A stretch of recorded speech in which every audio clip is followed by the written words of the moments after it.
والصلاة والسلام على سيدنا ونبينا محمد بن عبد الله وعلى آله وصحبه ومن اهتدى بهديه إلى يوم الدين. أما بعد، أيها الإخوة والأخوات، أحييكم فأقول السلام عليكم ورحمة الله تعالى وبركاته.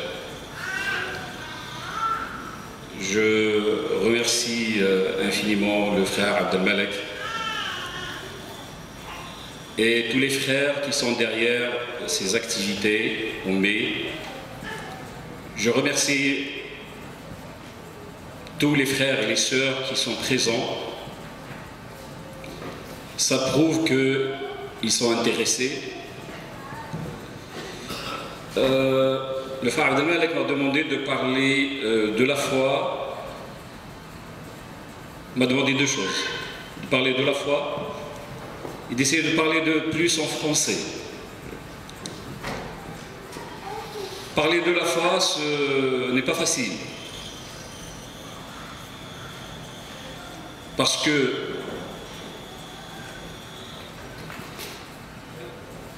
avec la foi, par la foi, nous sommes quelque chose, sans foi, nous ne sommes rien du tout. C'est un sujet très important, très dangereux, de parler de la foi. Parler en français, bien sûr, moi je suis purement arabisant. Toutes mes études en langue arabe, littéraire. J'essaie de me convertir au français, mais bon, les lacunes sont toujours là. Je remercie infiniment mon frère Haj Abdelmalek. Moi, je me rappelle quand j'étais à Moissy,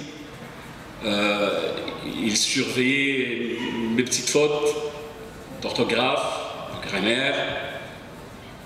Et à chaque fois, il me dit, on dit ça comme ça et non pas comme ça. Et vous ne pensez pas combien j'étais fier quand il me corrige. Maintenant, il est loin de moi, alors j'essaye de faire le travail tout seul, de m'améliorer tout seul. Bon.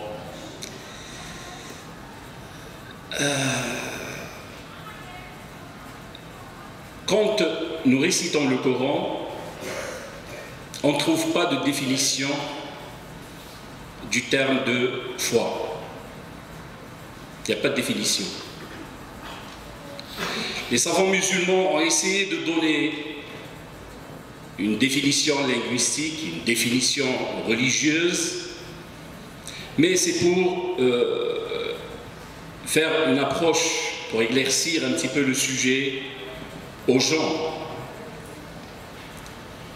Il est préférable de s'adapter au Coran, d'écouter mieux le Coran, d'écouter les versets du Coran, qu'est-ce qu'ils disent de la foi.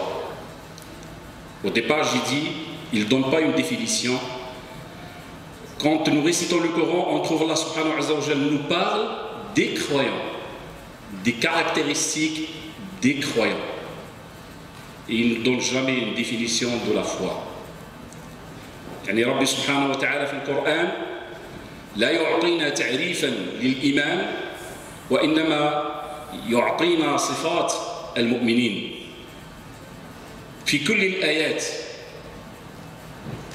التي ذكر فيها الإيمان تكلم عن المؤمنين وعن صفات المؤمنين ولم يعطي أبدا تعريفا للإيمان. Moi, dans cette introduction, sur la foi, ce n'est pas une conférence, ce n'est pas un dars, mais c'est juste une petite introduction. On ne peut pas comprendre la foi, ou on ne peut comprendre la foi qu'à travers des exemples concrets.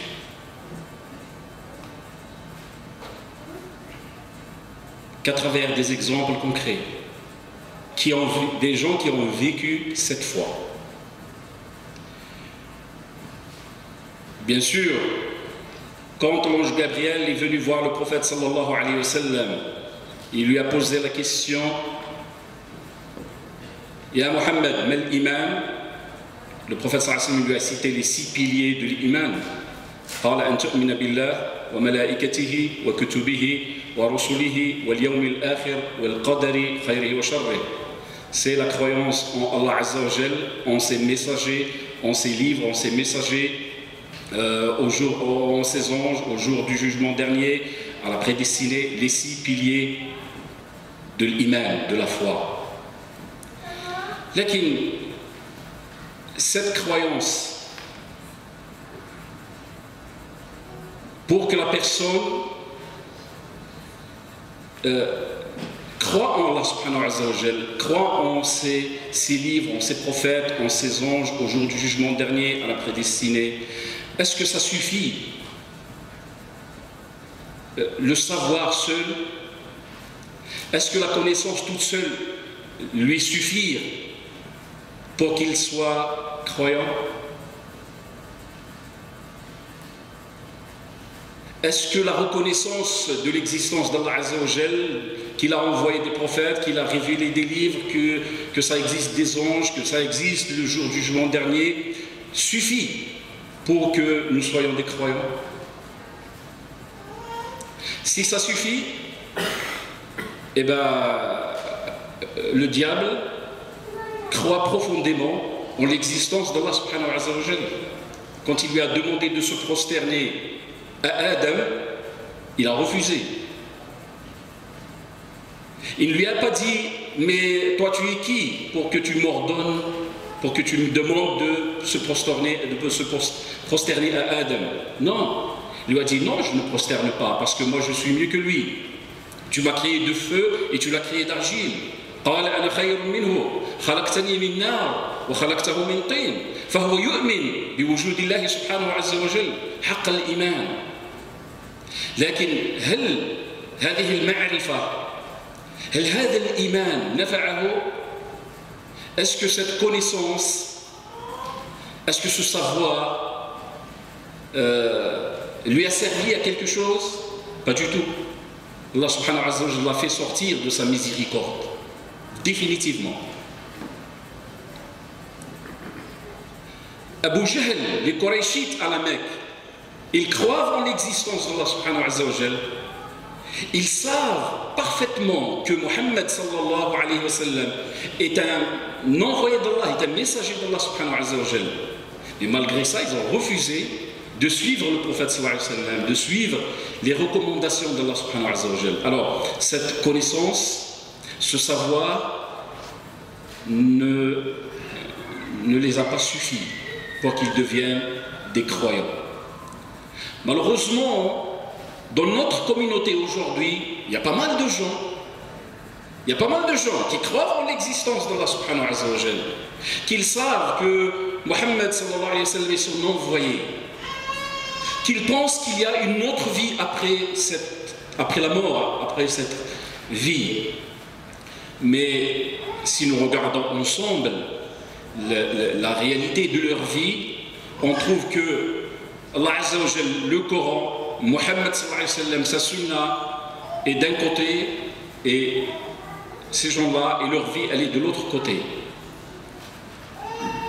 إذن فالشرط الأول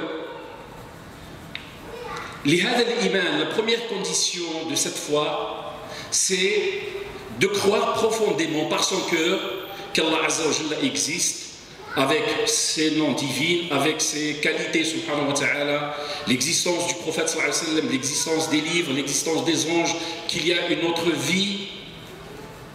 C'est de croire profondément, c'est d'attester par sa langue que ça existe ça. Mais le problème réside dans la position que nous tenons vis-à-vis de cette croyance, vis-à-vis de ce savoir. Est-ce que c'est une position négative, comme celle du diable, du shaitan, comme celle du Qurayshi, comme celle de pas mal de gens, ou une position positive? هل يكون موقفنا موقف إيجابي أم موقف سلبي؟ إذا كان موقفا سلبيا فهو كموقف الشيطان، كموقف أبي جهل وأمية بن خلف وغيره. أم هو موقف إيجابي فيكون كموقف الصحابة، فيكون كموقف سحرة فرعون، فيكون كموقف زوجة فرعون. يعني si on va adapter une position positive, cette position va être comme la position des compagnons du prophète sallallahu alayhi wa sallam. قالوا سمعنا وأطعنا غفرانك ربنا وإليك المصير. On a entendu et on a obéi, ya Rasulallah. Position comme celle de la femme de Pharaon. قالت ربي ابني لي عندك بيتا في الجنة ونجني من فرعون وعمله ونجني من القوم الظالمين. يعني فرعون malgré sa puissance, malgré sa force, malgré ce qu'il possédait, il n'a pas pu la plier, il n'a pas pu l'éloigner de la foi et de la pratique de sa religion. Dans ce cas-là, elle s'est orientée vers Allah subhanahu wa ta'ala. Elle lui a demandé qu'il lui construise une maison près de lui au paradis et qu'il la protège de Pharaon, de ses soldats. Quand Pharaon l'a attachée à l'arbre, il a demandé à ses soldats de la tuer. Allah Azza wa Jalla lui a pris son âme avant qu'il la touche pour qu'elle ne se sente rien du tout. طبعا ابن كثير رحمة الله عليه يقول جعلها الله عز وجل زوجة للنبي صلى الله عليه وسلم في الجنة. يعني l'imam Ibn Kathir il dit que la femme de Pharaon, Allah subhanahu wa ta'ala, il va faire d'elle une femme du prophète sallallahu alayhi wa sallam في الجنة. الإيمان الحقيقي هو إيمان الصحابي الجليل عمر بن الخطاب. La vraie foi, c'est la foi de Omar ibn al-Khattab. La vraie foi, c'est la foi de Tufayl ibn Umar al-Dousi. هذا الصحابي الجليل Tufayl ibn Umar al-Dousi, il était complètement égaré, complètement dans la jahiliya. Il arrive à la Mecque pour faire le pèlerinage, parce que les Qurayshites, les gens dans la péninsule arabe, ils faisaient le pèlerinage avant la révélation. Mais ils le faisaient à leur façon. Il est venu faire le pèlerinage, les yeux de Quraysh, les indicateurs de Quraysh l'ont intercepté, ils lui ont dit fais attention, ils l'ont mis en garde vis-à-vis du prophète sallallahu alayhi wa sallam. Ils lui ont dit on a quelqu'un de chez nous, il se prétend prophète et c'est quelqu'un d'étonnant. À chaque fois qu'il attrape quelqu'un, hop, il le fait convertir à l'islam. Ils lui ont dit toi tu es un poète, tu es quelqu'un, un chef dans ta tribu, fais attention, ne l'écoute pas. Et bien, Tufayl ibn Umar, il est rentré à la Mecque avec cette idée, si le prophète sallallahu alayhi wa sallam lui adresse la parole, il ne l'écoute pas. Mais à un certain moment, quand la personne, il a un bagage, il a du savoir, il est intelligent, il n'attend pas que les autres lui dictent ce qu'il doit faire. Et dans ce cas-là, Tufayl ibn Umar al-Dousi, il est revenu à soi-même, il a dit mais moi, je suis le chef de ma tribu, je suis un poète, je suis intelligent, pourquoi les Qurayshites me dictent ce que je dois faire, ce que je ne dois pas faire, qui je fréquente, qui je ne fréquente pas, à qui j'écoute, qui je n'écoute pas. Dès qu'il a vu le prophète sallallahu alayhi wa sallam, il a été le voir. Le prophète sallallahu alayhi wa sallam l'a invité chez lui. Bien sûr, c'est une histoire impressionnante et un peu longue, j'essaye de synthétiser. Le prophète sallallahu alayhi wa sallam lui a récité le Coran. Il lui a dit écoute, toi tu es le chef de ta tribu, tu es quelqu'un d'intelligent, tu es poète, etc. Médite sur la chose. Sur le champ, Tufayl ibn Umar, radiyallahu anhu wa arda, il a embrassé l'islam. Il a suivi, il a attesté l'attestation de foi. An la ilaha illallah wa annaka rasulullah. Alors, mais quelle était la position de Tufayl ibn Umar al-Dousi vis-à-vis du prophète sallallahu alayhi wa sallam, vis-à-vis d'Allah dont il a cru récemment, vis-à-vis de sa religion? De suite, il a demandé au prophète sallallahu alayhi wa sallam, il lui a dit ya Rasulallah, qu'est-ce que tu me demandes de faire? Là, moi je suis devenu musulman, je suis devenu croyant. Bien sûr, il a du savoir. Il a du savoir, il a compris le message, il a compris la formule de l'attestation de foi. Il a compris qu'est-ce que ça veut dire La ilaha illallah Muhammadur Rasulullah. Parce qu'elle a été révélée par la langue arabe, et la langue arabe c'est leur langue maternelle. Ça veut dire dès qu'il a entendu La ilaha illallah Muhammadur Rasulullah, il a compris parfaitement qu'est-ce que ça veut dire. Il n'était pas ignorant. Ce n'est pas quelqu'un qui n'a rien compris, qui n'a rien du tout de la religion et qui se prétend qu'il peut faire le prêche, qu'il peut faire ceci, qu'il peut faire cela. L'imam al-Bukhari, dans son livre Sahih al-Bukhari, le premier chapitre, Al-ilmu qabla al-qawli wal-amal. La science, le savoir, c'est avant tout, avant de parler et avant de pratiquer. Par contre, lui, il était savant parce que c'est en langue arabe que le Coran a été révélé, et lui, il était un poète, il savait très bien qu'est-ce que ça veut dire La ilaha illallah Muhammad Rasulullah. Le prophète sallallahu alayhi wa sallam lui a dit vas-y, chez ta tribu, tu fais l'appel à l'islam dans ta tribu. Il lui a dit ya Rasulallah, mais je crains qu'ils ne vont pas me croire. Essaye d'invoquer Allah Azza wa Jal pour qu'il me donne une preuve. Le prophète sallallahu alayhi wa sallam a invoqué Allah, il lui a donné une lumière sur son front. Quand il marche, cette lumière à lui illumine le chemin. Il est sorti de la Mecque, après il revient. Il lui dit ya Rasulallah, si ma tribu voit cette lumière sur mon front, ils vont me prendre comme, je ne sais pas, un charlatan, quelque chose comme ça. J'ai envie d'avoir autre chose, de changer cette lumière de mon front sur le bout de ma canne. Le prophète sallallahu alayhi wa sallam a invoqué Allah Azza wa Jal, lui a changé cette lumière du front sur le bout de sa canne.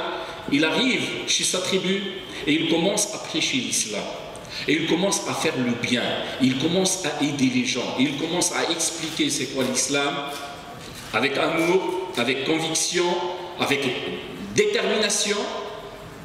Et au bout d'un certain temps, il est revenu voir le prophète sallallahu alayhi wa sallam avec toute sa tribu. À la tête de la tribu, Abu Hurayra Abdurrahman ibn Sakhr radiyallahu anhu wa ardah. رضي الله عنه وأرضاه. فالإيمان في الإسلام الذي نريده، الذي يتكلم عنه القرآن، الذي يتكلم عنه رسول الله صلى الله عليه وسلم، الذي نريده هو الإيمان الذي يدفع بصاحبه إلى العمل، إلى العمل، إلى تطبيق هذا الدين، إلى العيش بهذا الدين، وإلى العيش من أجل هذا الدين. يعني la foi, et je termine, la foi que le Coran cherche, dont le prophète sallallahu alayhi wa sallam parle, que les musulmans doivent comprendre, c'est la foi qui s'installe au fond du cœur, mais c'est la foi qui fasse bouger la personne, qui le rend un être positif dans la société, que ce soit avec soi-même, que ce soit dans sa famille, que ce soit au sein de son groupe, que ce soit au sein de la société musulmane ou non musulmane. C'est la foi qui fait bouger la personne, qui le rend utile, qui le pousse à donner un sens à son existence. هذا هو الإيمان المقصود. طبعا الوقت قد انتهى. يعني في هذه العجالة dans ce laps de temps, c'est ça ce que je voulais dire. أسأل الله تبارك وتعالى أن يجعلنا ممن يستمعون القول فيتبعون أحسنه، أن يوفقنا وإياكم لما يحبه ويرضاه. يعني les frères, derrière ces activités, votre présence fait partie de cette foi qui fait bouger les gens. المؤمن هو الذي يعني يساعد إخوانه، هو الذي يعمل مع إخوانه، هو الذي يعمل لصالح الإسلام وصالح المسلمين. السلام عليكم ورحمة الله تعالى وبركاته وجزاكم الله خير. Qui sont de cette région-là, et je pense, quand je suis arrivé, je pensais à notre frère défunt, rahimahullah, Rachid Ben Allal, qui était quelqu'un aussi beaucoup investi, et qui était effectivement, il était investi aussi bien ici qu'avec moi dans le centre à Saint-Denis, centre Tawhid, le centre islamique Tawhid à Saint-Denis, où effectivement je faisais les khutbah al-Jumu'ah supervisés par Cheikh Hicham Ben Arafat, pour ceux et celles qui le connaissent. Mais quand on démarre dans le travail islamique, on fait tout. Donc il y avait aussi bien la fonction d'imam que vendre les livres, que balayer, que nettoyer. Il fallait tout commencer. Alhamdoulilah, aujourd'hui le centre, il a été acheté, il a été acquis. C'est d'autres frères et sœurs qui le développent. Bientôt, il y a de grands travaux qui sont prévus. Et je demande à Allah subhanahu wa ta'ala de faire partie de ceux qui vont gagner les hasanat par le travail que vont continuer ces frères et sœurs. D'où l'intérêt du travail qui se fait ici. On contribue à chacune et chacun à notre manière à ce que le travail pour Allah subhanahu wa ta'ala puisse se développer, au plus, au pire se maintenir, mais Inch'Allah se développer. Ça fait partie des définitions de sadaqa jariya. Cette sadaqa, ce don qu'on fait et qui se rentabilise au fur et à mesure que les semaines, les mois, les années, voire les siècles qui suivent, on en récolte encore les fruits. C'est par ce travail auquel on a contribué, il y a des gens qui en bénéficient. Et ça c'est important, c'est peut-être une première introduction par rapport à cet exposé de cet après-midi. C'est que, alhamdoulilah, pour la musulmane et le musulman, l'obligation c'est l'effort de travail. L'obligation c'est pas le résultat. Nous sommes comptables d'un effort, Allah subhanahu wa ta'ala va demander, va nous exiger nous les efforts qu'on déploie, mais nous ne sommes pas redevables d'un résultat. Pourquoi nous ne sommes pas redevables d'un résultat? Parce que c'est Allah subhanahu wa ta'ala qui ouvre les portes, qui ouvre les bonnes portes, qui nous évite les mauvaises portes. C'est comme lorsqu'on parle de l'islam à des gens, on peut parler à une personne pendant 10 ans de l'islam, elle va nous entendre. Un jour, une autre personne passe, lui dit un mot. Par ce mot, Allah subhanahu wa ta'ala lui ouvre le cœur de l'islam. Mais pour que ce mot ait l'impact, il a fallu que toi, tu fasses un travail sur 10 ans. Ce qui veut dire que le travail en islam, c'est un travail de longue haleine. C'est un travail de grande patience. Et pourquoi de longue haleine et de grande patience? Parce que c'est un travail qu'on fait que pour nous-mêmes. On ne fait que pour pouvoir récolter ce qu'on va retrouver dans notre tombe. Ça c'est très important parce que dans le travail islamique, parfois, Shaitan nous travaille, nous use, et vient chatouiller notre orgueil et nous donne l'impression que c'est nous-mêmes qui avons réalisé tout le travail qui se fait. Nous, on n'a eu que la chance qu'Allah subhanahu wa ta'ala nous donne la possibilité de gagner ce qu'on aura à gagner pour notre temps. Alors c'est pour cela que, pour moi, il y a un lien entre la foi, entre l'identité et la spiritualité. Pourquoi je me suis permis de choisir ce thème sous cet angle-là? Parce que déjà en interne, en musulman, souvent on a tendance à faire une opposition entre spiritualité et identité. Et parce que la société aussi a tendance à jouer sur les deux concepts, et je m'explique. À partir de la société, on nous parle souvent qu'il y a un danger d'un islam qui est un islam identitaire. On nous parle aussi souvent qu'il y a un islam qui est gentil, qu'il y a un islam qui est beau, qu'il y a un islam qui est attirant, il y a un islam qui est apaisant, qui ne fait pas peur. C'est l'islam soufi, c'est l'islam spirituel. Et on nous met cette opposition autour de laquelle il y a des instrumentalisations de part et d'autre. Et en interne, chez les musulmans, la spiritualité pour beaucoup de sœurs et frères, c'est lorsqu'il arrive au bout du rouleau, lorsqu'il ou elle est fatigué du travail, lorsqu'il ou elle n'arrive plus à recevoir ce qu'il attendait de sa communauté, te dit moi je me retire, je vais travailler ma spiritualité. Alors que quand on regarde la tradition prophétique, et l'exemple nous a été donné tout à l'heure par notre frère imam, c'est qu'il ne peut pas y avoir séparation entre la foi et l'acte. Il peut y avoir distinction, mais pas séparation. Et c'est pour ça que la question de l'identité pour nous, elle est importante. Elle est aussi liée à la spiritualité. Et c'est pour ça que j'ai mis en sous-titre « Identité et ses enjeux, spiritualité et ses défis ». Identité et les enjeux, pourquoi? Parce que souvent, ce qu'on nous ramène comme terme fort dans le débat, c'est l'islam et les musulmans posent problème parce que c'est un nouveau phénomène. En France, on ne le connaît pas assez. Il faut faire beaucoup de conférences pour faire connaître l'islam. Il faut faire beaucoup de dialogues interreligieux pour apaiser, pour que les gens n'aient pas peur. Donc l'idée derrière ça, c'est parlons de l'islam pour qu'on ait moins peur, qu'on vous comprenne plus et qu'on vous accepte plus et qu'on vous considère plus. Et ça, historiquement, c'est un argument qui ne tient pas la route. J'ai pris le premier exemple. C'est que le judaïsme est présent en France depuis plus de 10 siècles. Et il y en a des ouvrages sur le judaïsme. Est-ce que ça a empêché que notre police bien républicaine, quand l'Allemagne nazie avait occupé la France, est-ce que ça a empêché notre police bien républicaine de conduire plus de 70 000 juifs dans les trains en direction des camps de concentration et d'extermination? On doit aussi rappeler un autre paramètre, c'est que pendant les colonisations, la France à un moment était devenue un des plus grands empires islamiques, parce la France avait occupé tellement de pays musulmans. Et on a jusqu'à aujourd'hui, quand on va dans les bibliothèques, sur la Bibliothèque nationale François Mitterrand qui est la plus connue, ou celle où on ne sait pas qu'il y a autant d'archives, la bibliothèque sur présence africaine, on voit bien qu'il y a de la documentation qui n'existe même pas dans le monde musulman, sur ce qui a été écrit, ce qui est fait, comment les gens vivaient, ainsi de suite. Donc on a un foisonnement de ressources, on a un foisonnement d'informations sur l'islam et les musulmans, donc c'est pas le fait que ce soit nouveau qui pose problème.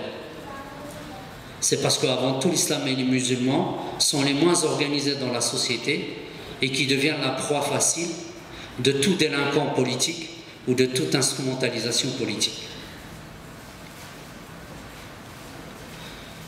Mais sur la question de l'identité, si on se concentre un petit peu plus, quand on écoute un peu les débats, il y a un homme qui s'appelle Manuel Castells, donc d'origine culturelle sud-américaine, qui travaille beaucoup sur la question de l'identité.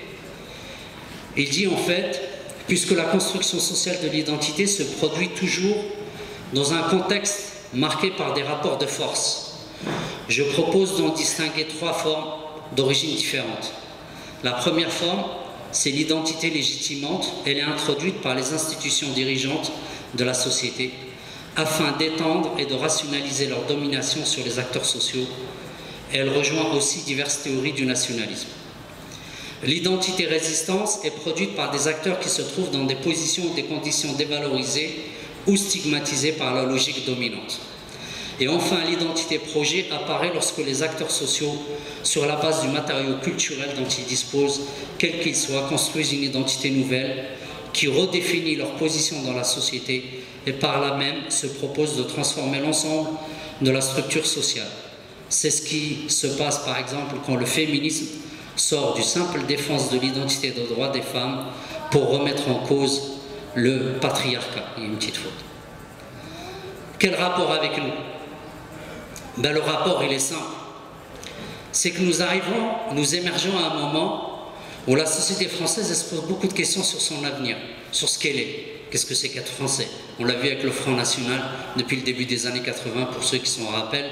Il y avait même des affiches dans le nord de la France où Jean-Marie Le Pen, avec les affiches, disait « Dans 20 ans, la France sera islamique ». On est au début des années 80. Et donc, il y a une identité qui est dominante. Et cette identité dominante, elle s'est construite avec le temps. Et cette identité dominante, elle est identifiée par le fait comment on mange, comment on s'habille, comment on s'amuse, comment on pleure, comment on rigole, comment on marche, comment on blague. Donc tous ces éléments sont construits avec le temps. Et quand des musulmans arrivent de cultures complètement différentes, et ils arrivent avec d'autres sensibilités, et qui remettent en cause l'identité dominante, là il y a tension. Et c'est ça que nous sommes en train de vivre aujourd'hui. Je veux dire, quelqu'un une femme qui, par exemple, a vécu toute son éducation dans des couvents de bonnes sœurs. On lui a toujours présenté que l'homme est un méchant, c'est le mal négatif. Elle rentre dans une salle où il y a des musulmans, il y a des femmes d'un côté et les hommes de l'autre.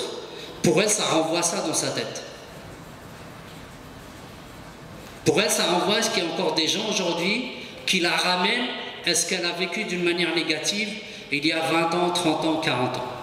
Autrement dit, pour elles, les gens viennent pour remettre en cause une manière de faire, une manière d'avoir la relation homme-femme, une manière d'être présent dans le quartier. Un autre débat, par exemple, qui a souvent cours, c'est quand les musulmans s'installent, au bout d'un moment, par exemple, on a une rue où il y a beaucoup de restaurants halal, boutiques halal, boucheries halal. Et en fait, c'est des boutiques qui sont reprises par des musulmans parce que ceux qui les détenaient de par le passé, avec la mondialisation, les supermarchés, ainsi de suite, elles ferment, elles ne marchent plus. Mais pour les musulmans, c'est encore une activité intéressante. Et comme on voit par exemple aujourd'hui Saint-Denis, parce que c'est une ville que je connais un peu, lorsque des musulmans, depuis 2005-2006, veulent ouvrir un commerce, il y a un rendez-vous entre le maire adjoint chargé des activités économiques, le musulman qui va acheter et le propriétaire qui vend. Et autour de quoi tourne le débat pour le maire adjoint? Il est en train de dissuader, d'essayer de convaincre le propriétaire de ne pas vendre aux musulmans parce que le musulman, ça sera encore la énième boutique halal. Et donc pour lui, il y a une transformation du paysage urbain, paysage commercial, donc ça pose problème. Et donc là, c'est du domaine de l'identité architecturale qu'on touche. Quand une mosquée, elle devient super trop visible, elle devient agressive pour certains. C'est parce que pour eux, ils ne sont pas habitués à cette identité-là. La seule identité visible qui doit être forte, si elle est religieuse, c'est celle de l'Église.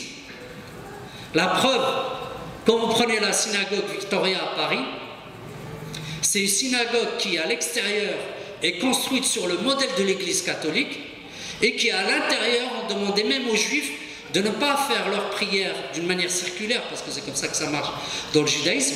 On leur disait qu'il fallait que ce soit d'une manière comme ça, le rabbin il est devant et tout le monde est derrière, comme au sein de l'Église catholique. Maintenant, ça a changé.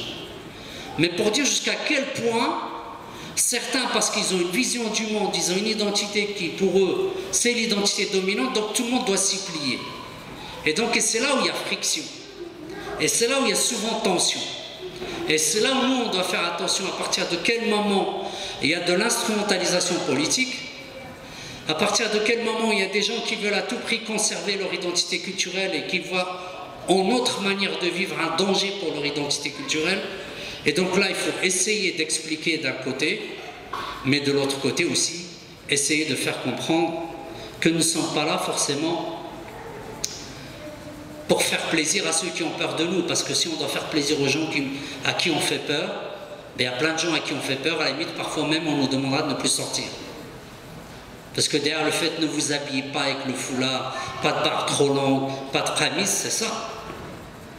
Parce que chaque fois qu'on te voit, tu envoies à l'autre la question sur lui-même. C'est ça la France d'aujourd'hui? Que sera la France de demain? Déjà au début des années 2000, il y avait ce qu'on appelle une cellule prospective qui disait que dans un demi-siècle, dans 50 ans, on aura une minorité de musulmans, minorité forte de 20 à 25%, c'est dangereux.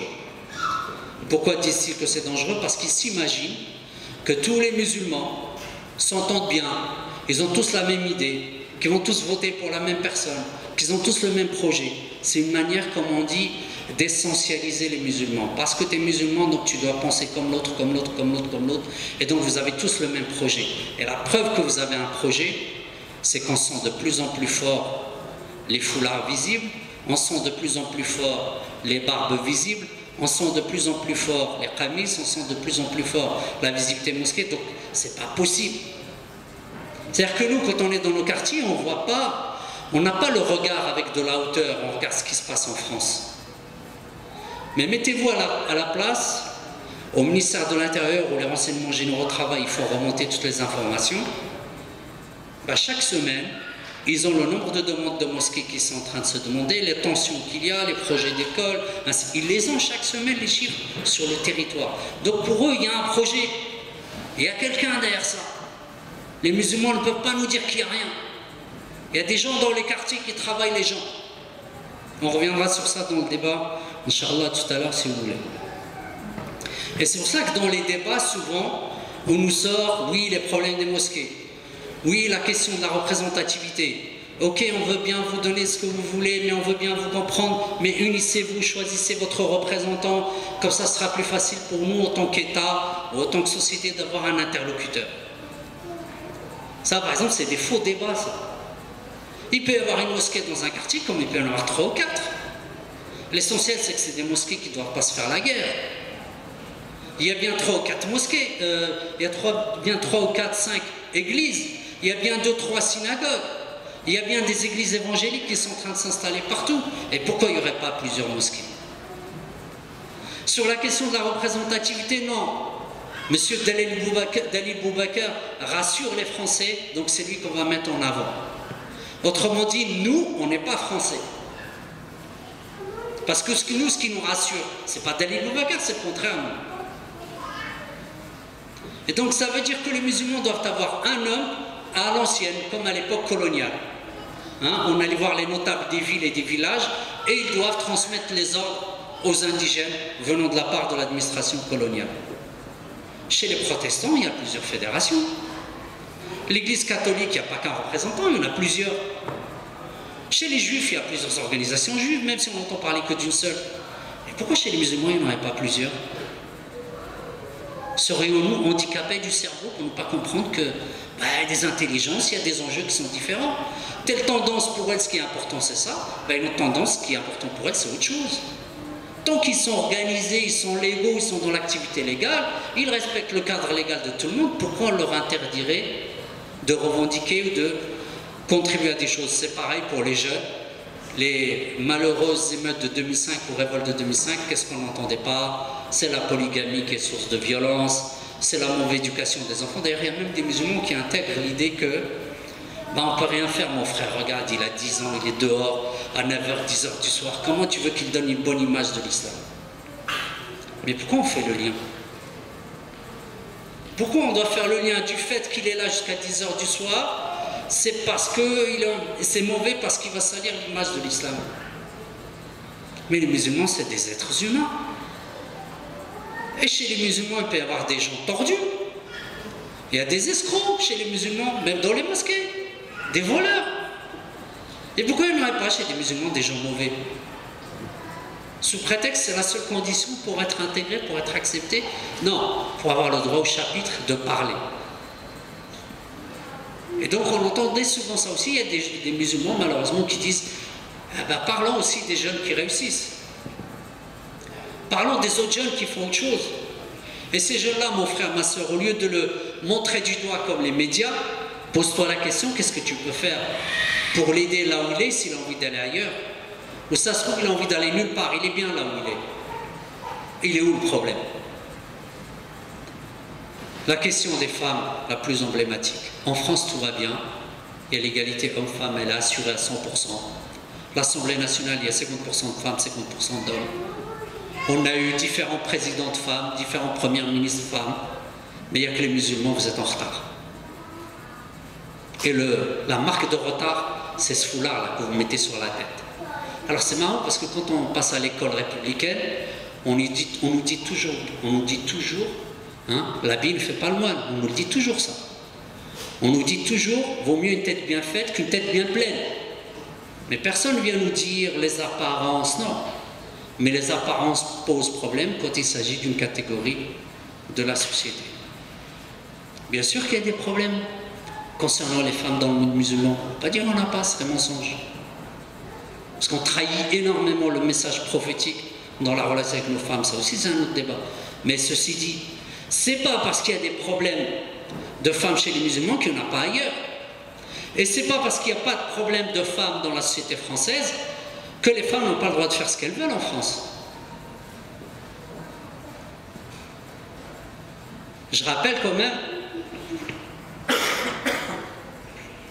que la première femme à être Premier ministre en France, c'était Édith Cresson, c'était à l'époque de François Mitterrand. Elle n'a même pas fait 6 mois. Vous savez, quand elle montait sur le pupitre de l'Assemblée nationale, ce qu'on lui disait, n'oublie pas ta cuisine, est-ce que tu n'as pas éteint ton four? C'est comme ça qu'on lui parlait. Et c'est comme ça qu'on parle aux femmes au sein de l'Assemblée nationale. Il ne faut pas rêver. Parce que nos élus cravatés qui, ici dans les quartiers, veulent nous donner des leçons de démocratie, il faut voir comment ils se comportent ailleurs.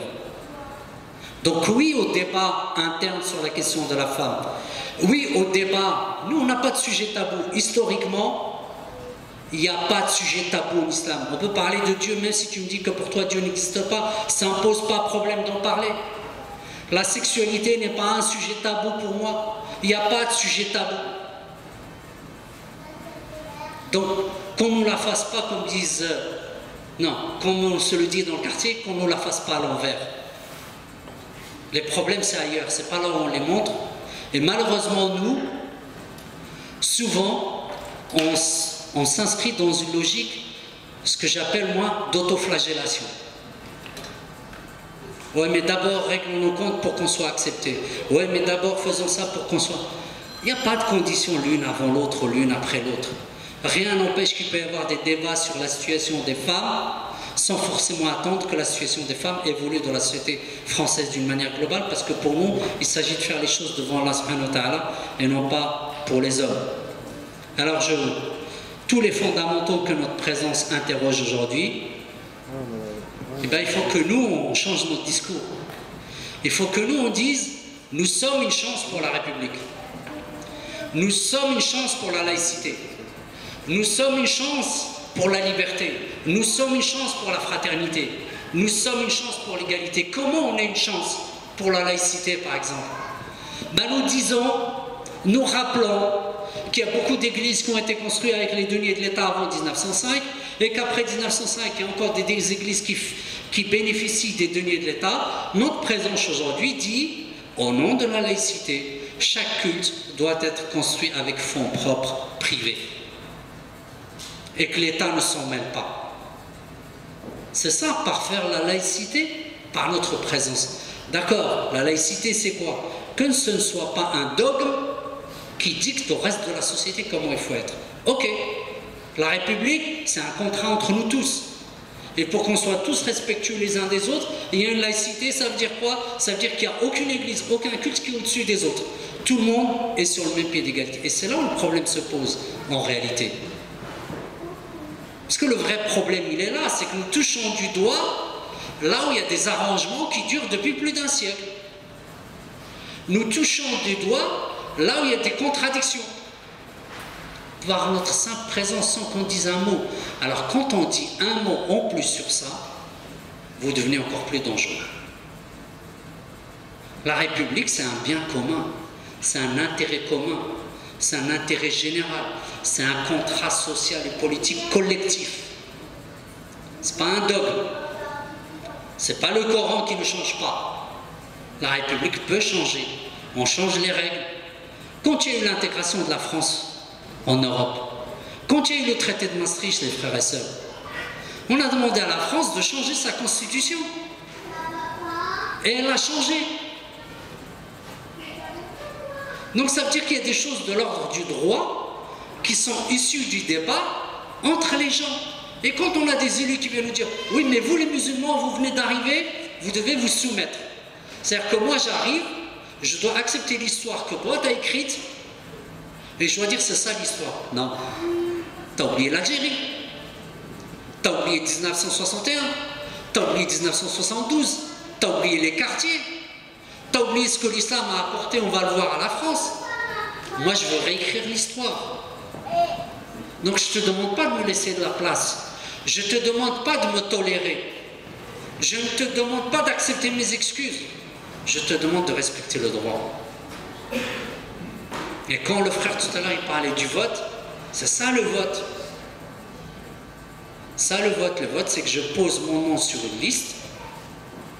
Parce que les élus, là, à l'approche des campagnes, qu'elles soient municipales, présidentielles, tout ce que vous voulez, ils ont des gens qui sont payés chez eux, qui font partie de leur groupe. Qu'est-ce qu'ils font? Ils prennent la liste des inscrits sur les listes électorales et ils font des études statistiques par âge, par conditions sociales, par quartier, par ainsi de suite.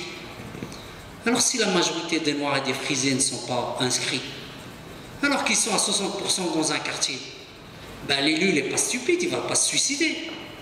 Il va tenir compte de ceux qui sont inscrits. C'est à ceux-là qu'il va parler. Donc si tu veux qu'il te parle, il faut qu'il voit. Un moins, et pourquoi pas c'est possible, c'est que peut-être toi, tu as un autre projet politique, cet endroit. Donc pour revenir sur la mémoire de l'islam en France, il est important de rappeler quelques éléments, parce que ça reste une partie de l'histoire un peu cachée, on ne voit pas grand-chose. Donc là j'ai pris de brefs textes. Moussa ibn Nusayr, c'est-à-dire un des grands califes dans l'histoire du monde musulman, qui était parmi les premières pensées à conquérir la France, à traverser la Méditerranée, l'Espagne et aller au-delà de l'Espagne, qui s'appelait à l'époque Septimania, la Septimanie, qui rassemblait à peu près 7 villes.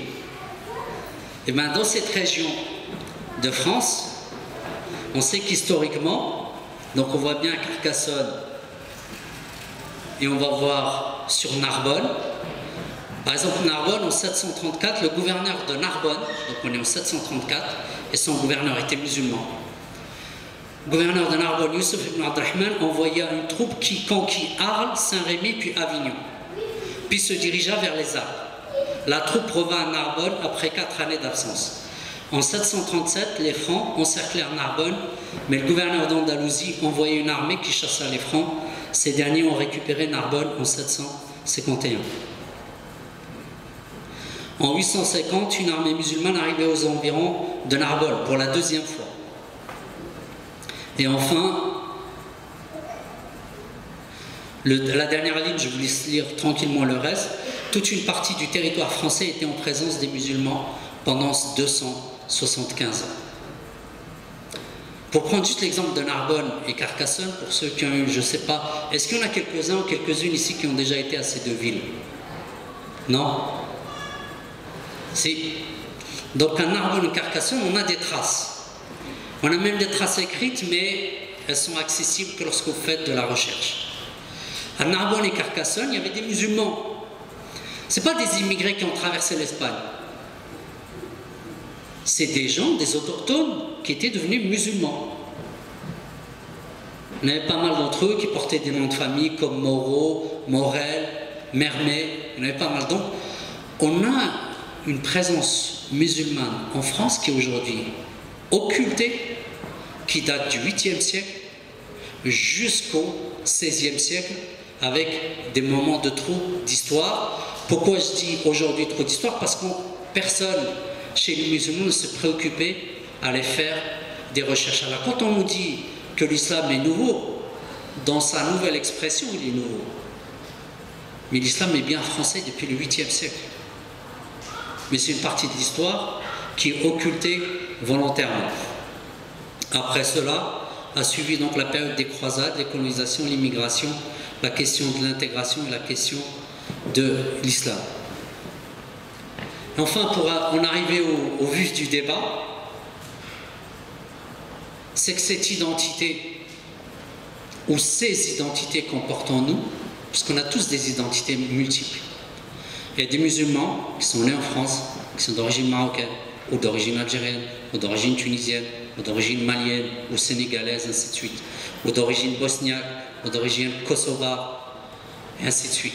C'est-à-dire qu'on a, c'est ce qu'on appelle les identités multiples. C'est-à-dire qu'on a historiquement, à partir de nos familles et nous, plusieurs références qui construisent l'identité qu'on porte. Et cette construction, elle est amplifiée par là où nous habitons. L'exemple que je raconte souvent, l'anecdote, c'est quand on avait été en Hajj avec un groupe de jeunes, ben les jeunes frères, au bout d'une semaine, ils tremblaient des mains le matin parce qu'il leur fallait leur café et leur croissant. Et vous savez, ils râlaient comme tous les bons franchouillards qui râlent partout où ils vont dans le monde.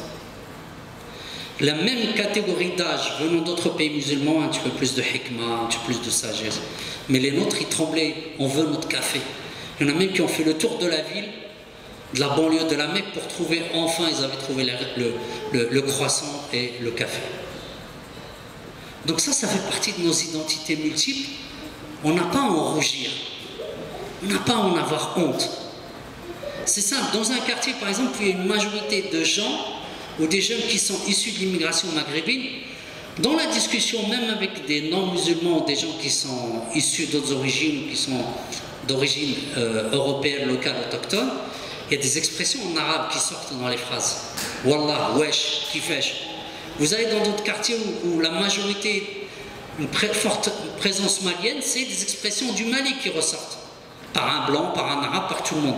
Donc c'est constitutif de notre identité, on n'a pas à en rougir. Maintenant, faut-il connaître notre histoire? Faut-il connaître l'histoire de l'islam, l'histoire du pays d'origine, les liens entre les pays d'origine et la France, l'histoire du quartier où tu vis, l'histoire des musulmans qui ont vécu en France. Mais cette histoire-là, je vais juste vous rappeler une chose. Au lendemain de la Deuxième Guerre mondiale en France, c'est pas l'État français qui s'est réveillé un matin en disant quand même, notre police a expédié 70 000 juifs dans les camps de concentration et d'extermination. Il faut quand même qu'on fasse un travail de commémoration, de souvenir. Non, il a fallu que ce soit les juifs qui bougent. Et même à la sortie de la Deuxième Guerre mondiale, il y avait encore un sentiment d'antisémitisme qui prévalait. Il a fallu attendre Jacques Chirac pour qu'il reconnaisse la responsabilité de l'État français dans le génocide des Juifs. Pourquoi je donne cet exemple-là? Si on ne prend pas notre responsabilité sur notre histoire, personne ne la prendra à notre place. Et c'est normal.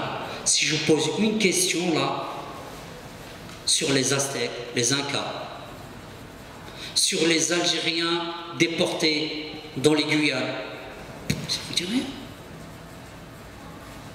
Comment les îles françaises ont été conquises, ça vous dit rien? Parce que vous avez d'autres priorités dans la vie. Et comme nous sommes dans une société plurielle, chacun il a ses priorités ailleurs. Mais si on est en train de quémander, s'il vous plaît, reconnaissez-nous, on est gentils. On vous jure, monsieur le maire, que l'islam c'est pas du terrorisme, l'islam c'est la paix. Mais tous les jours, il y a des musulmans qui se sautent. Tu peux jurer, mais tous les jours, il y en a qui se sautent. Mais effectivement, ça n'a rien à voir, c'est pas lié. Ce que je veux dire par là, cessons de montrer patte blanche. Excusez-nous d'exister. Assumons notre responsabilité d'exister.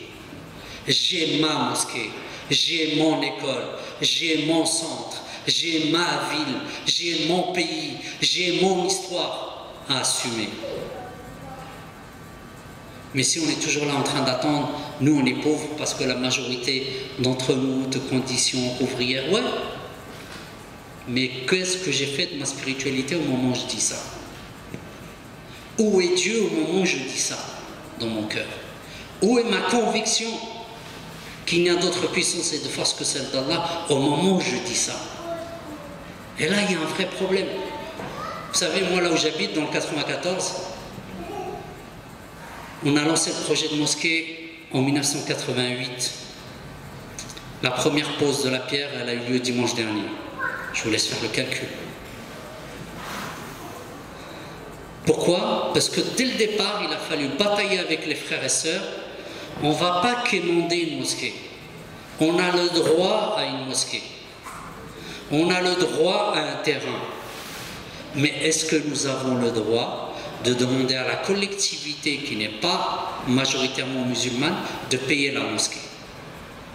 Parce que si ça on le demande, ça veut dire que moi avec mon argent, je dois accepter qu'on construise une synagogue, qu'on construise une église catholique, une église protestante, une église évangélique, et ainsi de suite. Tout le droit te donne la possibilité de t'organiser, de te donner les moyens, et bien il faut y aller. Mais généralement, chez les musulmans, actuellement, on aime bien les solutions de facilité. Alors évidemment, quand il y a un élu qui facilite, ben, il faut que ce soit facilité dans les règles de l'art, dans les règles du vivre ensemble. C'est pas il fait une dérogation à la laïcité, puis après nous devons nous présenter parce que nous avons un message universel. À quoi sert d'avoir des murs si au nom de ces murs, on va fournir, produire, causer une injustice? Donc c'est important. C'est là où l'éthique, c'est là où la spiritualité rentre en jeu. C'est là où il n'y a pas d'incompatibilité entre être et agir, entre identité et spiritualité. Au contraire, il y a des liens qui sont très forts. Et la spiritualité n'a de sens que lorsqu'elle est en action. Et la spiritualité, c'est parce que tout simplement, c'est le moment, c'est l'instant qui nous ramène à Dieu.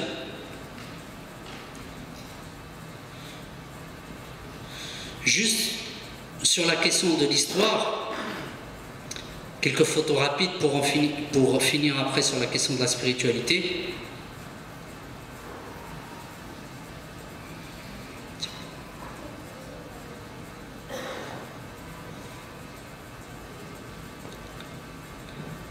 Là, nous sommes après... Là, il va vite, là. On va essayer de le contrôler.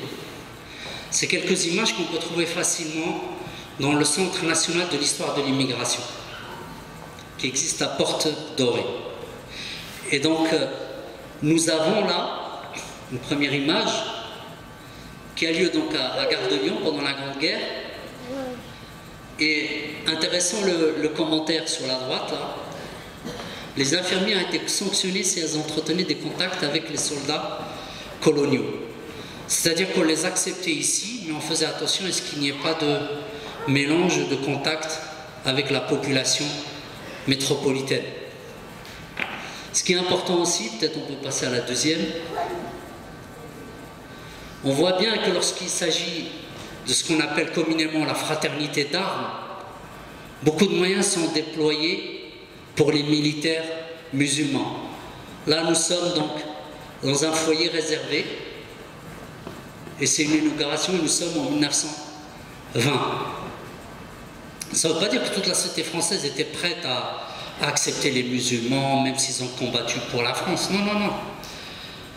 Mais les hommes politiques à l'époque, parce que majoritairement il y avait que des hommes, avaient le courage d'aller de l'avant. Ce qu'on perd de plus en plus aujourd'hui. Là, par exemple, photo prise en 1945 en Alsace, lors de la fête du Mouloud, qui célèbre la naissance du prophète Mohammed sallallahu alayhi wa sallam.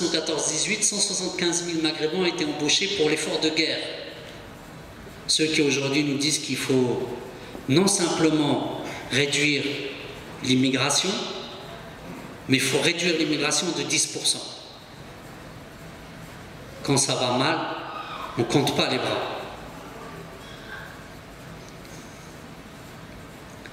Et il faut remarquer que la situation n'en était pas pour autant plus facile. Nous sommes en 1917 et certains syndicats ouvriers voyaient d'un mauvais œil cette main-d'œuvre que le patronat effectivement ramenait des colonies parce qu'elle lui coûtait moins cher.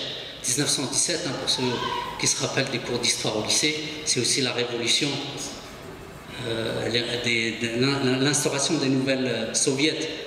Et donc il y avait une espèce de fraternité syndicale un peu mondiale qui parfois était exacerbée.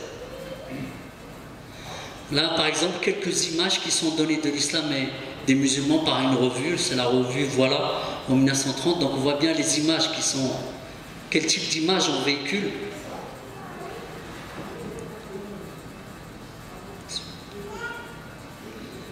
Là, une image intéressante. Des milices d'extrême droite recrutées aussi parmi les Maghrébins, comme en témoignent ces funérailles à la mosquée de Paris d'un musulman tué pendant les émeutes de février 1934 qui avaient eu lieu donc à Paris. Alors on peut se dire comment des musulmans ils militent auprès de l'extrême droite. Oui, c'est vrai, il y en avait. Mais il faut revenir dans le contexte. C'était l'époque aussi où il y avait des mouvements de Maghrébins qui étaient prêts à tout pour aller vers l'indépendance de leur pays. Donc si l'extrême droite pouvait leur garantir l'indépendance, ça ne leur posait pas problème si au bout du compte, ils pouvaient y arriver.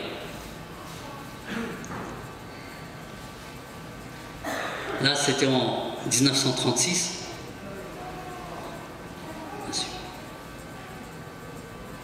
Rassemblement clandestin des militants de l'Étoile nord-africain à Paris en 1936. Cette association elle a joué un rôle très important en France, dans l'histoire de l'immigration maghrébine en général, et qui a beaucoup contribué à ce que les droits des Maghrébins soient respectés.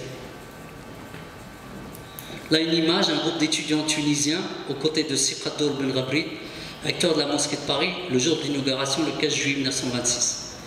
Quand cette mosquée va être inaugurée, Pour ceux qui le connaissent, Moussali Haj, l'Algérien, rahimahullah, il était contre le projet de cette mosquée. Pourquoi? Parce qu'il y voyait la main coloniale. C'est que tout était géré par l'État français, d'une certaine manière, l'époque l'État marocain, et que Ben Abrid faisait de la gestion coloniale. Et donc Messali, à l'époque, qui est à Paris, parce qu'il y a un mouvement politique très fort en France, qui eux veulent une indépendance pour les musulmans. C'est les débats qu'on a aujourd'hui parfois. Donc des vieux slogans hostiles, hein. La cité universitaire de Paris, pour celles et ceux qui connaissent, hein, il y a des maisons qui représentent différents pays.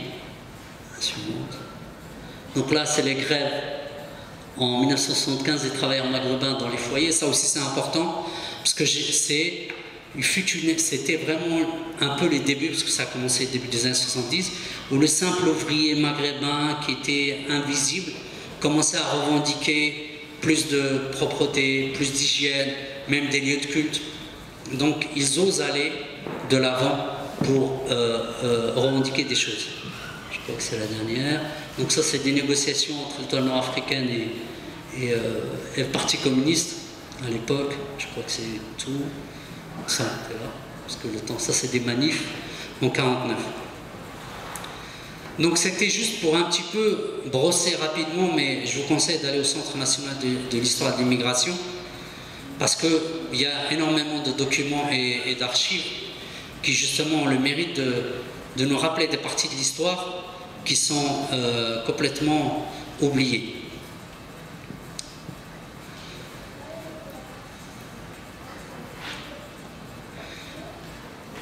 Et enfin, pour finir, donc la question de la spiritualité pour nous, elle est au moment où le musulman, la musulmane invoque Allah subhanahu wa ta'ala pour le début de son acte, là il est en acte spirituel. La spiritualité, c'est pas un retrait en haut d'une montagne où je vis tout seul, où je m'enferme dans la mosquée et je vais faire du dhikr 1000, 2000, 3000 reprises. Oui, pourquoi pas. Mais ça ne doit pas exclure qu'on doit vivre parmi les gens. Le meilleur moment où on voit ton rapport à Allah subhanahu wa ta'ala, c'est quand tu es avec les gens. Est-ce que lorsque tu es avec les gens, tu t'oublies Dieu? Ou lorsque tu es avec les gens, tu ne t'oublies pas, tu te rappelles Dieu, tu te rappelles de ta responsabilité. Et tout simplement, pourquoi? Ce n'est pas question de prosélytisme. Je reviens sur ce concept vite fait. Le musulman n'a aucune obligation de convertir les gens. Le musulman a une obligation de parler, de présenter l'islam aux gens. Parce que le changement de cœur des gens, ce n'est pas du fait du musulman. C'est Allah subhanahu wa ta'ala qui change les cœurs. Le prophète sallallahu alayhi wa sallam, avec son oncle protégé, il n'a pas réussi à lui changer le cœur. Allah subhanahu wa ta'ala lui dit, tu ne guides pas qui tu aimes, mais Allah te guide qui il veut. Donc je répète la première phrase que je disais tout à l'heure, on n'est pas redevable ou comptable de résultats. On est redevable et comptable de nos efforts. Qu'est-ce que je fais? Après qu'une personne se convertisse ou pas, c'est pas mon problème. Après qu'un projet de mosquée aboutit ou pas, c'est pas mon problème. Après que des situations changent ou pas, c'est pas de mon fait. Mon fait, c'est qu'est-ce que je fais pour que ça change? Comment je mobilise toutes les énergies qui sont en moi, toute mon intelligence pour que ça change? Mais que la personne me suive ou ne me suive pas, c'est pas de mon fait. Et c'est pas que sur la question de l'islam. Enfin, tout est lié, mais sur la question sociale, par exemple. On fait une conférence, comme là, on peut se dire, on va s'attendre peut-être à 500, 600 personnes. Il n'y a que 2 personnes qui viennent, 2. Ce qui compte à ce moment-là, si j'arrête mon action au résultat des 2, je remballe tout, je rentre chez moi, je ne fais plus rien. Si je médite sur une obligation d'action, ça veut dire que c'est une obligation d'analyse, parce que le musulman, ça je vais terminer par là, quand le musulman évalue sa spiritualité par les exercices spirituels, comme le musulman évalue sa spiritualité par les conséquences de son comportement, forcément, obligatoirement, le musulman évalue tous les actes qu'il fait en dehors de l'adoration. Je mène une action, elle aboutit ou elle n'aboutit pas, quelle a été mon évaluation après? On a un vrai problème avec ça. Ça n'a pas marché, qaddarallah, on a essayé. Mais qu'on essaye de comprendre pourquoi ça n'a pas marché. Allons jusqu'au bout pour savoir pourquoi ça n'a pas marché. Allons jusqu'au bout parce que peut-être on va se rendre compte qu'en réalité ça a bien marché. Parce que les deux personnes qui sont venues, avec ces deux personnes, on a fait encore beaucoup plus de travail qu'on pouvait faire tout seul. Parce que je travaille dans la dimension divine, je ne travaille pas dans la dimension humaine. Parce que je travaille sur une perspective générationnelle, je ne travaille pas juste dans le temps de ma vie. Prenons un exemple simple ici, là où on vit nous. Des gens ont lutté, ont bataillé pour qu'on ait des droits sociaux, la sécurité sociale. Ce n'est pas un acquis partout dans le monde. C'est quelque chose qui est très particulier dans sa forme. Bon, dans les pays du Nord, les pays nordiques, c'est autre chose. Mais en France, mais des gens ont bataillé, c'est-à-dire que des gens, quand ils ont résisté à l'occupation nazie, dans la foulée, le Conseil national de la résistance, dans la foulée, ils ont réfléchi comment créer les conditions pour que chaque citoyen puisse avoir sa dignité sans qu'il puisse la quémander. Mais ça, c'est superbement islamique, ça. Comment permettre, redonner la dignité aux gens sans qu'ils soient obligés de la quémander? Comment anticiper sur la situation de détresse des gens sans qu'ils soient obligés de quémander? Comment créer les conditions, comme on nous dit pendant le mois de Ramadan? On nous encourage à donner la zakat avant la fin du mois. Pourquoi? Pour que le nécessiteux se retrouve en situation d'égale, de joie et de festivité avec toi. Se trouver en situation d'égale, de dignité et de festivité avec toi. Et ça, historiquement, en France, la question sociale, elle est fondamentale. Et pour nous, à partir de l'islam, c'est quelque chose de central parce que tu ne peux pas prétendre donner la dignité aux gens si les plus démunis, les plus faibles n'ont pas les moyens de préserver leur dignité. Il ne s'agit pas de dire que tout le monde peut acheter des pavillons, des grandes maisons, des voitures. Il s'agit de dire comment élever le niveau pour que le plus faible d'entre nous ne soit pas obligé de quémander. C'est ça notre action. Et quand on va construire la mosquée, ce n'est pas un projet en soi.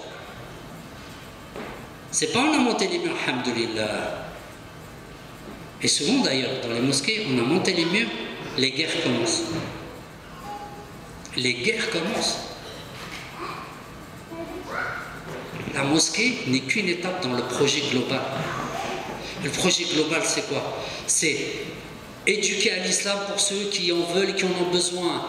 Éduquer à la dignité pour ceux qui en veulent et qui en ont besoin. Témoigner de justice et de vérité face à qui que ce soit. Ibn Taymiyyah, radiallahu anhu, l'homme qui est diabolisé par beaucoup d'ignorants, combien de fois a-t-il risqué sa vie avec tous les savoirs qu'il portait pour rétablir la justice? Je vous rappelle quand même de son vivant, il n'était pas aussi connu qu'après sa mort. Je vous rappelle quand même de son vivant, il a fait à plusieurs reprises la prison comme la plupart des fondateurs des écoles juridiques. Autrement dit, lorsque je dis Ashhadu an la ilaha illallah wa ashhadu anna Muhammadan Rasulullah et que je décide de suivre la voie prophétique, je ne suis pas en train de rentrer au club Med où je suis assez farniente, les deux pieds sur une table. Non, je suis en train de choisir le chemin avec plein d'épines et je vais aller chercher à rétablir la justice là où elle est complètement abandonnée. Je vais chercher à rétablir la dignité là où elle est complètement bafouée. Et ça, ça a un prix. Si tu aimes Dieu, si tu aimes le prophète sallallahu alayhi wa sallam, ça a un prix. C'est le prix du sacrifice. Ce qu'on appelle communément le prix du don de soi. Et on donne pour les hommes ce qu'on va retrouver, Inch'Allah, auprès d'Allah subhanahu wa ta'ala. Assalamu alaikum wa rahmatullahi wa barakatuh.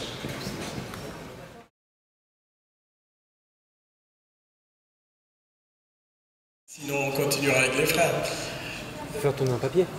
Ouais, si les sœurs veulent intervenir, j'ai le crayon et le papier. Tout est là. Tu peux me rappeler ton nom s'il te plaît? Serigne. Cyril? Serigne. Serigne. Serigne. Serigne, c'est bien sénégalais ça? Oui. Ah, Serigne en Wolof, ça veut dire le marabout. Voilà. Ah yes, ça commence. Voilà. Avec micro. Ostaz, Bil Arabia. Donc on a 3 intervenants pour l'instant. 3 hommes. Adil, le frère Adil. Avec micro Adil. Oh, bismillah. Y a-t-il des sœurs qui désirent intervenir? Ou d'autres frères aussi? Pour l'instant, on a 4 intervenants. Mourad, je vais commencer. Oui. Mourad, donc après, donc pour l'instant, on commence. Et les frères qui ont des suites dans les idées pourront continuer au niveau des interventions. Donc on va commencer par Mourad. Barakallah alaik, tu peux te déplacer. Wallah, c'est le jeune qui demande à l'ancien de se déplacer. Je me rassois. Ah, Je reste deux. Oui, très cher Fouad, salam alaikum, puis je te remercie d'être venu. La question c'était, j'ai toujours eu du mal à comprendre comment se fait-il qu'avec une telle foi, un tel enseignement, un tel exemple, pourquoi aujourd'hui en France et en général au niveau européen tout, pourquoi on n'avance pas plus vite au niveau de notre présence, de notre construction, y compris dans notre contribution aux avancées sociales. Et j'ai toujours cette interrogation et ça m'interpelle. J'ai vraiment... ça me fatigue, quoi. Parfois, ça me désespère. J'aimerais que tu m'apportes une réponse. Voilà, Claude.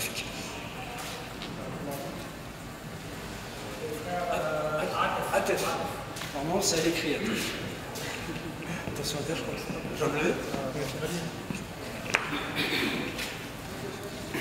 Salam alaikum.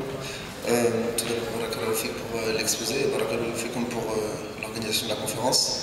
Et puisse Allah faire compter cette conférence au poids de vos bonnes actions. Simplement, si je peux me permettre, j'aimerais mettre une petite réaction, une petite question.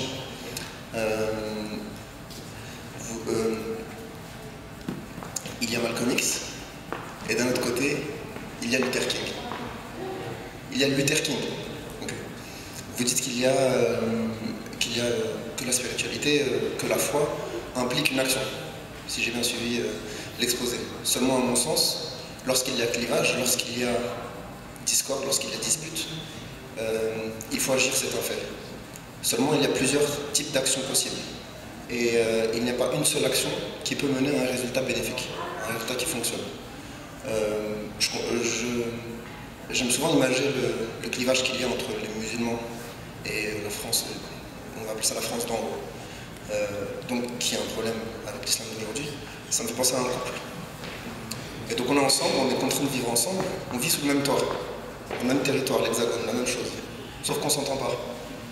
L'un a ses prétentions, l'autre a les siennes, et nos deux prétentions s'entrechoquent. Et ça crée une discorde, ça empêche la paix. Je ne pense pas avoir une grande expérience dans le couple, mais en tout cas je sais que c'est souvent en campant sur nos positions qu'on prolonge le conflit. Et le conflit peut durer super longtemps dans un couple. Et de ce que j'ai pu comprendre, de ce que j'ai pu voir, ne serait-ce que pour mes parents, etc., c'est à partir du moment où l'une des personnes dit « peut-être que moi j'ai fait une erreur, peut-être que moi je ne me comporte pas de bonne manière, peut-être que c'est vrai que je comprends ton point de vue, etc. » C'est à partir de ce moment-là que la paix est enclenchée. Ça me rappelle ces propos de Omar ibn Khattab. Je n'ai pas la citation exacte, mais en tout cas ce qu'il disait, c'est que même accusé à tort, on doit se poser les questions de cette accusation. Si on est accusé à tort, on doit se demander pourquoi on a été accusé. Sous-entendu, si on est accusé, c'est que les gens pensent qu'on est digne d'avoir commis cette chose-là. Et je ne pense pas que la solution, je ne pense pas que la voie de notre évolution soit dans le fait de dire ils ont peur et ils ont tort d'avoir peur. Parce que certes, ils ont tort d'avoir peur. Mais peut-être que si je me remets en question, peut-être que si nous on se remet en question, on se dit que sans doute nous n'avons pas assez montré les raisons pour lesquelles ils n'ont pas à avoir peur. Et peut-être que c'est à nous de montrer qu'en islam, il n'y a pas que ce qui prend de la place, il n'y a pas que l'identitaire. Il n'y a pas que ce qui vient empiéter sur leur identité, sur l'identité nationale par exemple. Ce qui vient empiéter sur leur définition de laïcité, etc. Il n'y a pas que la charia, la tariqa aussi, il y a le cheminement qu'on fait nous, notre spiritualité à nous. Peut-être que si nous arrivons à montrer qu'être musulman en France, c'est pas simplement prier dans la rue, c'est aussi aider le sans-abri qui est dans la rue. Peut-être que si l'on montre plus ce rapport privé, ce rapport personnel, et que l'islam fait en sorte que intérieurement nous soyons meilleurs, peut-être qu'il y a là, selon moi, une réponse au problème de peur. Bien que je ne remets aucunement en cause tous les constats que vous faites, parce qu'ils sont vrais. C'est simplement dans les moyens que je n'accroche pas tout le temps. Voilà quoi vous faites. Je finis de la rédiger. Oui, sinon, Adi. Salam alaikum. Moi j'avais une petite question, c'était en tant que Français, musulman, si par exemple au nom de ma foi je suis poussé par ma foi à une action, par exemple je suis parent et j'ai un enfant scolarisé et je suis concerné par la scolarité de mon enfant, qu'à l'école, j'aimerais que l'école soit meilleure. Par exemple, ils ont un projet de, je ne sais pas, soutien scolaire. Mon enfant, il est concerné. Et je sais que dans ma foi, le savoir occupe une place importante. Je suis motivé par cela, par l'amour pour mon enfant, par la place importante qu'accorde notre foi au savoir. Est-ce que, parce que c'est une foi que j'ai, que je ne partage pas avec les autres parents, est-ce que ça m'amène à mener une action dans mon coin? Ou alors, même si je suis musulman et que mon voisin n'est pas musulman, mais que tous les deux on est parents, que tous les deux on est préoccupés par la scolarité de nos enfants, que tous les deux on est soucieux du savoir, est-ce que je peux ou pas m'associer avec un non-musulman pour une action qui va profiter aussi bien à des musulmans qu'à des non-musulmans? Ou alors, parce que je suis musulman, je travaille contre musulmans? On peut citer par exemple un autre exemple, ce serait... je suis locataire, j'habite une tour, une cage d'escalier. Est-ce que, voilà, avec les voisins, on se plaint que la cage d'escalier n'est pas propre? Est-ce qu'on va voir ensemble, tous ensemble, le bailleur pour voir qu'est-ce qu'on peut faire ensemble? Ou alors, parce que le voisin n'est pas musulman, que je ne m'associe pas à lui, que je travaille contre musulmans? L'idée c'est voilà, est-ce que parce que ma foi me pousse à faire une chose, cette chose-là, je dois la faire qu'avec des gens qui partagent ma foi? Ou alors qui partagent le projet. Je ne sais pas si c'est clair. Voilà.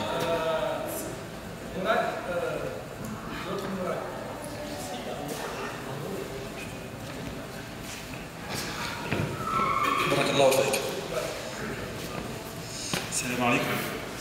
Je vais un petit peu répéter, je crois que ce qu'a dit Atef, je ne m'étais pas concerté, mais simplement dans la stratégie de ce que vous avez énoncé, j'ai bien compris le côté vindicatif et revendicatif, mais je me demande, compte tenu de ce que le Coran nous enseigne et les hadiths, etc., est-ce que, comme le prophète le faisait aussi, parce que c'était un grand stratège aussi, avec d'autres attributs, est-ce qu'il ne faut pas, quelque part, afin d'atteindre nos objectifs, être stratège? Et quand je dis être stratège, c'est pas le côté négatif du terme, mais simplement, c'est vrai, diffuser des valeurs qui sont contenues dans l'islam, à savoir la paix, l'amour, l'écoute, la communication, beaucoup encore. Peut-être que si notre situation elle est dans l'état dans lequel elle est aussi, c'est aussi parce qu'on a certainement très mal communiqué. Est-ce qu'il ne faut pas justement penser à ce genre de choses plutôt que de s'ériger face à? Est-ce qu'il faudrait plutôt justement, est-ce qu'il ne faudrait pas plutôt, au lieu de s'ériger face à, travailler à côté d'eux? Et pour travailler à côté d'eux, eh ben, il faut peut-être revoir les stratégies, revoir la façon dont on communique, la façon dont on parle, la façon dont on dialogue, les valeurs qui sont diffusées, etc., etc. Et c'est simplement l'idée qui m'est venue à l'esprit quand j'ai senti beaucoup de revendications dans votre discours et un peu ce côté vindicatif. Et du coup, je me disais juste qu'on pourrait... parce que le peuple français, à mon avis c'est très subjectif, mais il n'est pas fondamentalement raciste ou quoi que ce soit. Il y a juste beaucoup d'erreurs de part et d'autre dans la façon de présenter dans la façon de présenter les choses, et pour eux, de la façon de les écouter, de les recevoir. Et puis il y a le truchement de la télévision, etc., qui fait que tout ça c'est un peu faussé. Bon, c'est un petit peu ce que je voulais dire. C'est vrai.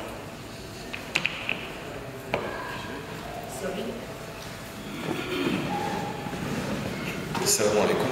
Moi j'ai écrit, c'est plus simple pour moi. Donc de la même manière qu'à juste titre, en prenant l'exemple de la communauté juive qui s'est battue pour que l'on reconnaisse son histoire et les défaillances qu'a eu l'État français vis-à-vis de cette communauté, ne faut-il pas en interne, dans l'histoire musulmane qui a elle aussi pu commettre des atrocités au nom de l'islam, je pense au siècle de la traite négrière arabo musulmane, qui a été faite pendant, je crois, 13 siècles au nom de l'islam, alors que le prophète, par sa tradition, ça appelait à dénoncer l'esclavage.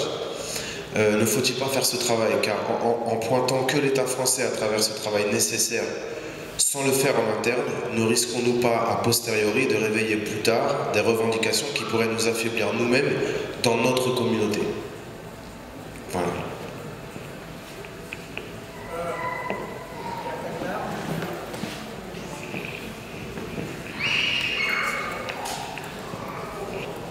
Salam alaikum wa rahmatullah. En fait, je suis responsable associatif ici. On va faire un débat. Tout se passe bien dans un autre cadre. Et je profite en fait du public là et de ta présence pour en fait parler, poser la problématique directement, voir ce que toi t'en penses. En 2007, c'était le jeune de banlieue. En 2012, on voit très bien qu'on commence à voir certains politiques parler d'immigration. Les banlieues sont-elles fatalement vouées à être les boucs émissaires préélectoraux des politiciens? Donc je m'explique, en gros, c'est vrai que là on regarde un peu les récents propos de Claude Guéant concernant l'immigration, on a parlé un petit peu, la proposition de loi de la gauche pour l'élection pour la participation des étrangers aux élections locales, ou bien même le rapport Kepel, là, banlieue de la République, sur la banlieue et je dirais l'islam des banlieues, hein, limite, hein, on en reparle aussi là-dedans. Donc en gros, par rapport à tout ça, on voit bien que la banlieue elle va être au cœur des débats à venir. La question en fait que je pose, c'est est-ce que c'est plutôt une opportunité pour les habitants de ces quartiers aux multiples problématiques, donc pour nous quoi, en fait au final, est-ce que c'est une opportunité ou, et personnellement c'est plus mon avis, ou s'agit-il du spectre des débats populistes de 2007 à la veille des échéances électorales de 2012? Voilà, donc c'était une question un peu plus axée, je dirais, banlieue, politique, immigration et forcément islam. Mais bon, voilà, je voulais avoir l'avis du directeur du Centre Malcolm X sur cette question. Voilà,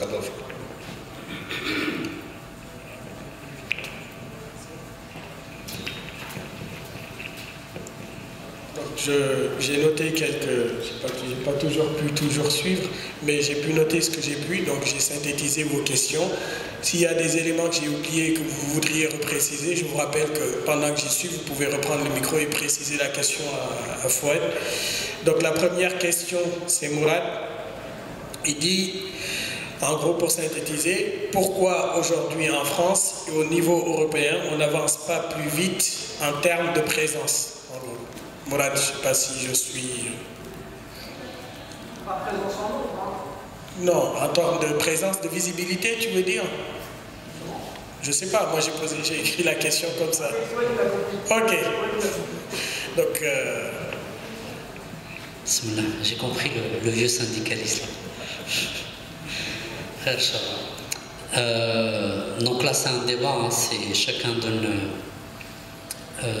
une réponse en fonction de ce qu'il voit et de son parcours. Donc moi ça va être le cas. Et évidemment quand on fait une première intervention, il y a toujours le timing qui s'impose.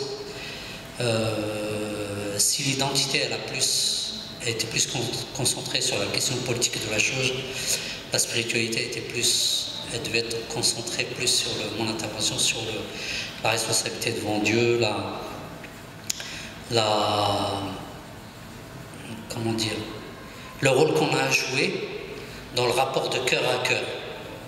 Hein, mais je reviendrai dessus. Pourquoi la situation n'avance pas vite? Si, elle avance très vite même. Moi, mon point de vue, elle avance très très vite. Alhamdulillah, et Inch'Allah, ça va très très vite parce que en l'espace de... Moi, quand j'ai commencé un petit peu à faire salat, il y avait peut-être 3-4 livres sur l'islam en français. La prière du vendredi, il fallait aller à la mosquée de Paris, je séchais mes cours au lycée pour y aller. Les foulards, n'en parlons même pas. Tu te poses même pas la question est-ce que ça existait le foulard en islam. Bon, je veux dire par là, c'est parce que justement ça va super vite que ça fait très peur. Nous on se rend pas compte du mouvement de masse, du mouvement global, quoi. Mais c'est pas qu'au niveau européen, hein, même au niveau international, quand on va en Afrique de l'Ouest, la progression par exemple des musulmans en Côte d'Ivoire, elle est phénoménale. C'est une des raisons pourquoi il y a eu la guerre pendant 10 ans en Côte d'Ivoire. C'est une des raisons pour lesquelles Gbagbo était l'homme de main de la France, jusqu'à ce que la France le débarque. Parce que le débat il est un petit peu plus complexe. L'évolution même de l'islam, par exemple au Sénégal, c'est le rapport aux politiques, le rapport à la société, il a complètement changé, même pour les confréries. Donc tout a complètement... Donc il y a une progression, mais subhanallah, impressionnante en Bosnie, en Tchétchénie, pour ceux qui ont l'occasion de rencontrer des Tchétchènes, ou même aux États-Unis ou en Amérique du Sud. Il y a des cas, par exemple, au Venezuela, où c'est pas des frères et des sœurs qui ont été pour convertir les gens, non.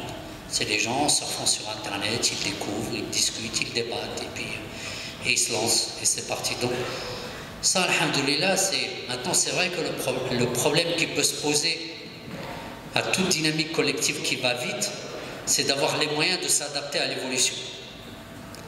Hein, par exemple, dans une entreprise, quand une entreprise elle évolue de 5-6% par an, c'est gérable. Mais dès qu'elle commence à évoluer de 10, 15, 20% par an, impossible de suivre.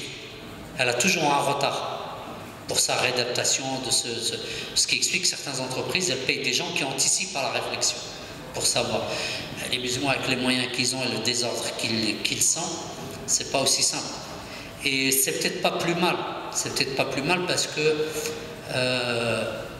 moi je vois pas un islam monolithique derrière un brave homme musulman qui va soulever les populations. Ça c'est de la prophétie de Mohammed sallallahu alayhi wa sallam. Mais on la vivra peut-être qu'on la vivra pas. Mais au jour d'aujourd'hui, il me paraît humain naturel, si on prend une analyse un peu microscopique, en regardant juste vous ici, il y a eu des histoires de mosquées, il y a un projet de mosquée. Dans d'autres quartiers, ils sont déjà passés par l'expérience par laquelle vous êtes passé et ils ont répété l'expérience par laquelle vous êtes en train de passer. Donc je veux dire par là, il ne peut pas y avoir quelque chose de monotone. Donc pour ma part, les choses avancent en termes de qualité. Par exemple, du fait qu'il y ait des associations de plus en plus spécialisées, c'est important ça. Le fait qu'il y a de plus en plus, vous savez, pour vous donner une anecdote, en fin des années 80, début des 90, vous savez, j'étais invité par des musulmans pour faire des réunions au sujet de quoi? Les musulmans voulaient savoir comment on pouvait monter une association. C'était ça les préoccupations, savoir monter une association. Donc les besoins se sont développés, les compétences ont explosé. Alhamdoulilah, ce qui fait qu'il y a plein de gens compétents diversement, mais avec un grand nombre. Donc moi je reste optimiste. C'est mon point de vue, moi je reste optimiste, je dis que les choses vont bien. Alhamdoulilah.